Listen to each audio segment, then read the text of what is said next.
Tánaiste, as you know, President Uachtar na Herdon was paying tribute today to members of the Civil Defence Forces. Ireland Civil Defence Force is 75 years in existence, and I'm sure all of us compliment them on the great work they do in all our local communities. Tánaiste, I welcome your announcement during the week about the instructors' allowances for Defence Forces officers, the announcement of instructor payment for officer and instructor members who are heavily relied upon to plan, supervise and deliver crucial training, along with the non-commissioned of instructor colleagues, is a vital measure in regard to what we spoke about earlier, recruitment and retention. You might let us know, Tánaiste, when this particular measure will be implemented. Thanks very much, Deputy Smith. Thanks again, Corla. So firstly, can I join with you and join with Uachtar na Herdon in paying tribute to our civil defence volunteers. What an incredible organisation. And whilst lots of things during Storm Éowyn, quite frankly, didn't go to plan, I was in your own constituency briefly on my way back from somewhere else in Monaghan, and I met some of the civil defence volunteers. Incredible the work they did, and I know that was replicated right across the country. I was in Roscommon opening the new state-of-the-art civil defence headquarters only a couple of weeks ago. So you're so right, Deputy Smith, to rise to pay tribute to them, particularly in the year of their 75th anniversary. And I know all of us on all sides of the House thank them for what they do.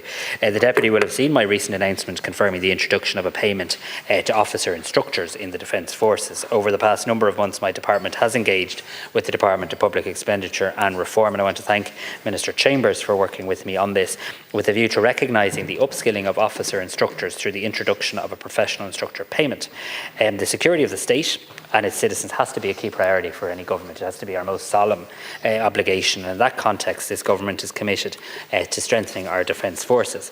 Of course, to strengthen the defence forces, we rely heavily on the expertise and on the experience of instructors who deliver high-quality training programmes to new recruits. These programmes act as a key driver to transform culture and to modernise the defence forces, to ensure that the state has a professional defence forces capable of undertaking roles assigned by government.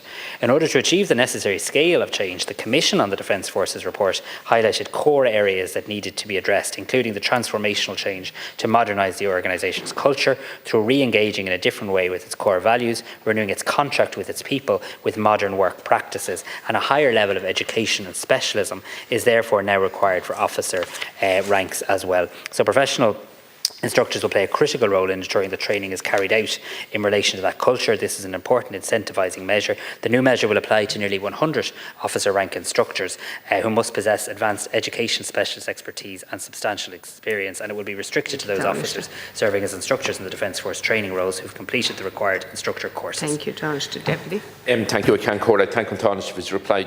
I'll make one supplementary in view of other members waiting to reach questions. Tánaiste, as you are aware, another issue of interest to the Defence Forces organisations is the finding of the Defence Sector Arbitration Board on the 18th of November. It upheld a ruling that the terms and conditions of the Director of Military Prosecutions should be amended to remove the prohibition on that office holder holding membership of a representative association. I think it's an issue may not have come to your attention yet, but I don't think that person should be debarred from holding membership of a representative organisation if he or she so wishes. Thank you, Corla. Thank you. Thanks, Corla, and look, thanks to Deputy Smith for bringing that matter to my attention. I will, of course, in consultation with my officials, reflect on that judgment, and no doubt in my engagement with the rep bodies. I'm looking forward to visiting a number of their conferences. We'll have an opportunity to further discuss that. I'm happy to come back to you once I have bottomed out the issue.